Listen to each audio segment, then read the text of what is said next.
जो मुगल बादशाह औरंगजेब करीब 500 साल पहले दफन हो चुका है, उसके नाम पर महाराष्ट्र में सरकार में शामिल पार्टियों के भीतर ही घमासान मचा हुआ है। महाराष्ट्र के औरंगाबाद शहर का नाम संभाजी नगर किए जाने के मसले पर जो सियासी विवाद खड़ा हो गया था, उसे सीएम उद्धव ठाकरे के बयान ने एक नई बहस में बदल दिया।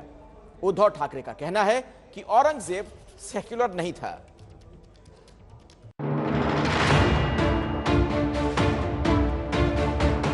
एक गोष्ट अशी, औरंगजेब काय सेक्युलर नव्हता?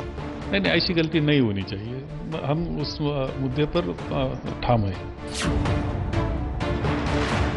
इसके बारे में मेरा इतना ही कहना है, हमारा जो Mahavikas Aghadi common minimum programme के आधार पे आगे आया। जब 5 वर्ष औरंगाबाद में उनकी सत्ता थी, महाराष्ट्र में भी सरकार के रूप में वे स्वयं बैठे थे, तब वे कौन सी कुंभकर्ण की निद्रा में थे?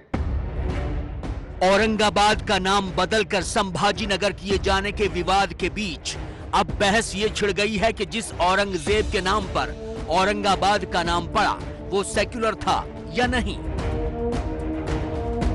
औरंगाबाद का नाम बदलने के मुद्दे पर महाराष्ट्र की गठबंधन सरकार में शामिल पार्टियों के भीतर ही घमासान मचा हुआ है।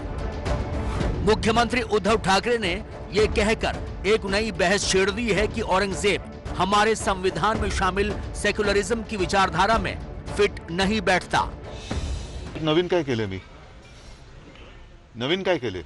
जे वर्षानुवर्ष बोलत आलेले जे स्वतः शिवसेना प्रमुखांनी तेच केले आणि तेच मी करणार। पण काँग्रेस एनसीपीचे नेते असे म्हणतात की महाविकास एकत्र एक गोष्ट अशी, औरंगजेब काय सेक्युलर नव्हता, त्याच्यामुळे आमच्या अजेंडामध्ये सेक्युलर हा जो शब्द आहे त्याच्यात औरंगजेब बसत नाही।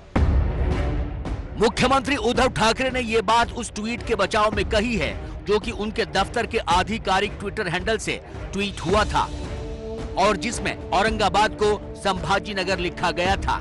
ये ट्वीट गठबंधन की सहयोगी कांग्रेस को बहुत नागवार गुजरा। जो दस्तावेज है वो तो सरकारी है, तो सरकारी कोई दस्तावेज हो उसमें इस तरह की गलती नहीं होनी चाहिए। इस तरह की वापस अगर गलती होती है जो अभी हुई, उसके बाद कांग्रेस का स्टैंड क्या रहेगा? नहीं, ऐसी गलती नहीं होनी चाहिए। हम उस मुद्दे पर ठाम है।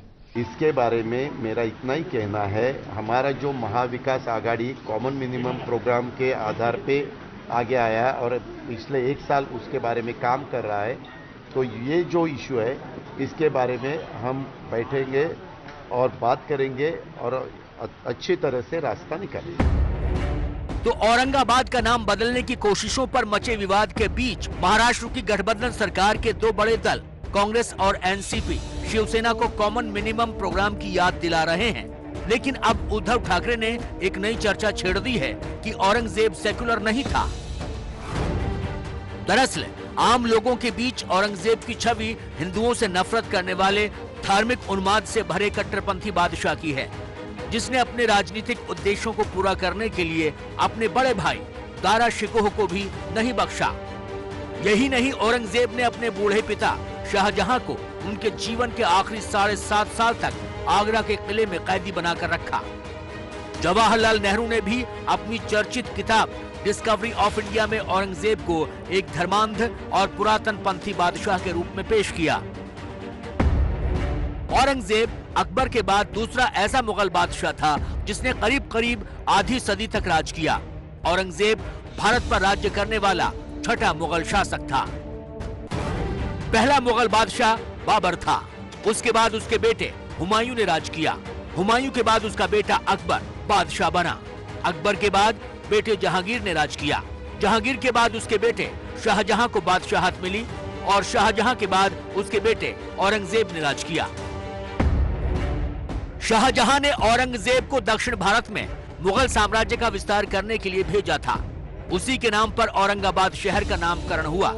लेकिन अब जबकि औरंगाबाद को संभाजी नगर किए जाने पर महाराष्ट्र सरकार की तीनों गठबंधन पार्टियों में घमासान मचा है। बीजेपी ने इस पूरे एपिसोड को राजनीतिक नौटंकी करार दिया है।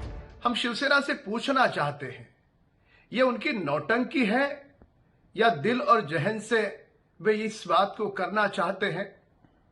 यदि संभाजी नगर नाम लिखना इनके दिल और जहन में होता, तो वे जब 5 वर्ष औरंगाबाद में उनकी सत्ता थी, महाराष्ट्र में भी सरकार के रूप में वे स्वयं बैठे थे, तब वे कौन सी कुंभकर्ण की निद्रा में थे?